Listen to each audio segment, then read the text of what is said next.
بسم الله الرحمن الرحیم. ټولو ته سلامونه دوستانو، زموږ له طرفه دې هم تاسو ته کوچنی اختر مبارک وي.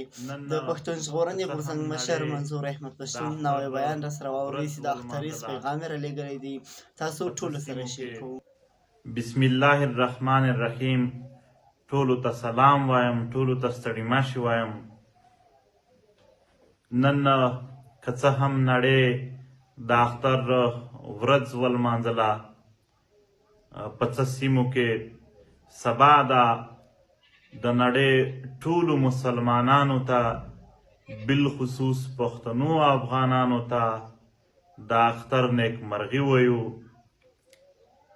په داسې وخت کې چې نن نړۍ اختر لمانځلو، موږ پښتنو په سوات کې 11 جنازې، هغه بې ګناه انسانانو جنازې چې پرون په مردان کې پاکستانی فوج په زور ظلم باندې شهیدان کړي وو، هغه جنازې کولې.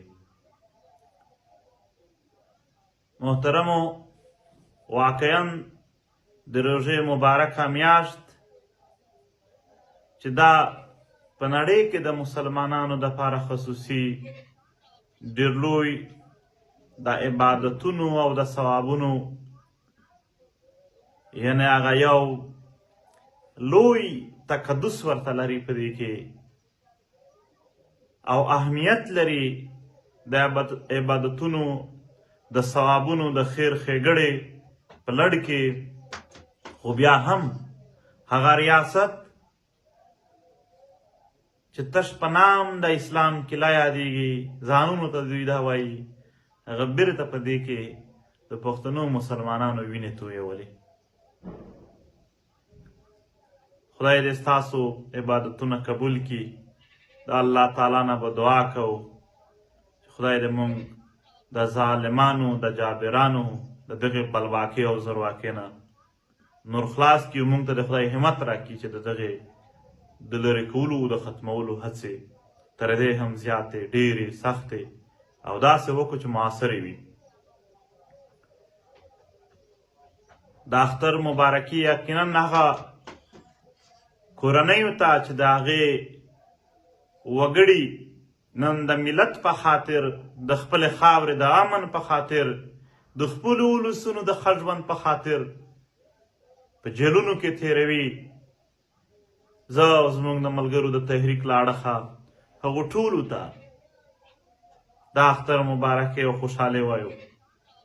سپین ږیری ملک نصیر کوکي خیل په خپل کور نه دی، سپین ږیری حاجي عبدالصمد په خپل کور نه دی، په جیل کې ژوند کوي. علي وزیر په جیل کې ژوند کوي.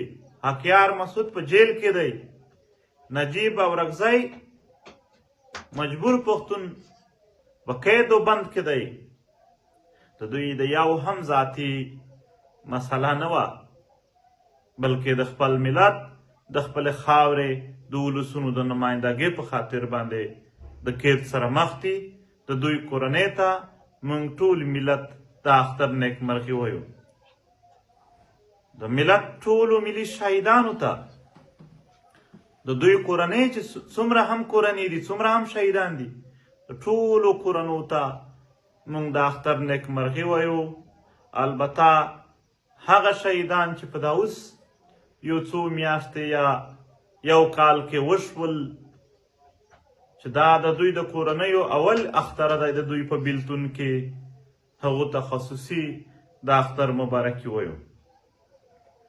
ګیلمن شهید زموږ د ملت د ارمانونو ترجماني یې کوله.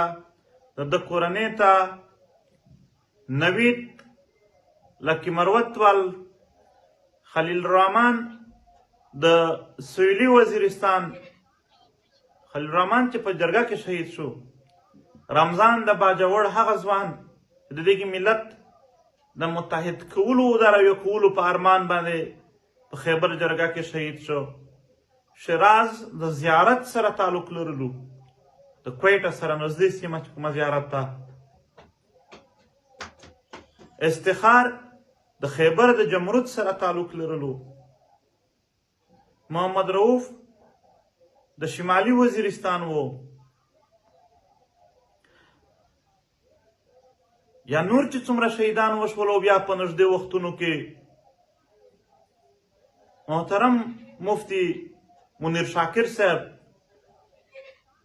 شهید د خپل ملت خبره کوله او د دغې ریاستي ظلم جبر مخالفت یې کولو دغو ټولو شهیدانو کورنو ته یا هغه ټول شهیدان چې دلته د دغې خاورې دي که د هر ګوند هم دي دغو ټولو شهیدانو کورنۍ ته یا د تحریک هغه شهیدان چې هغه په نورو کالونو کې شوي دي یا د ملت ټولو هغو ټولو کورنیو ته واقعا دغه ورځ که د خوشحالۍ ده خو د خپلو هغو وګړیو یقینا تکړه خلک وو یاد به هم ورسره وي موږ هم په دې یاد کې ورسره شریک یو او د اختر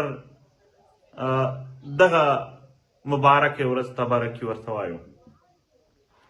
محترمو خبرې ډېرې کېدلی شي البته زه اول راځم یو سوال ډېر کیږي او پوښتنه ډېره کیږي که څوک یې په ښه نیت کوي که څوک یې په بد نیت کوي خو البته زموږ ملت دی زموږ ولسونه دي هم که څوک راته بد نیت لري که څوک ښه نیت لري دا ټول زموږ د ملت وګړي دي او زه یا زموږ تحریک و خپل ملت ته ځان جوابدeh شماري د دوی هره پوښتنه د دوی هره غوښتنه د دوی هر سوال واقعا زموږ دپاره د فکر وړ ضروري وي البته چې موږ حق ورکوو هر چا ته چې هر څوک په موږ سوال پورته کولی شي بیا حق لرو چې زموږ جواب هم هماغه شان واورېده شي.